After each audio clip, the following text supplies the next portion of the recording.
naghalo talaga yung feelings. Excited. Ay, hindi ko alam. Nung una, hindi ko maintindihan yung nafe-feel ko noon.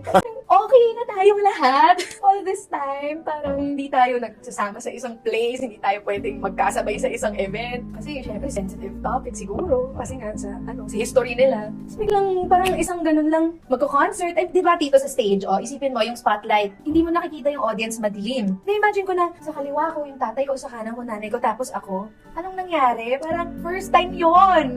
Hindi ko alam kung ano yung feeling. Parang may excite ba ako? Maiiyak ba ako? Maaano ba ako? Parang it's a show for other people, but it's real life for me. It's entertainment. Show siya para sa lahat. Pero totoong buhay ko to. So, excited ako. Pero ako nag-iisa nilang anak. So, ako lang yung makakaramdam ng mga nararamdaman ko. Hindi niyo ako mag-gets kasi hindi naman kayo yung anak. Ako yung nag-iisang anak. And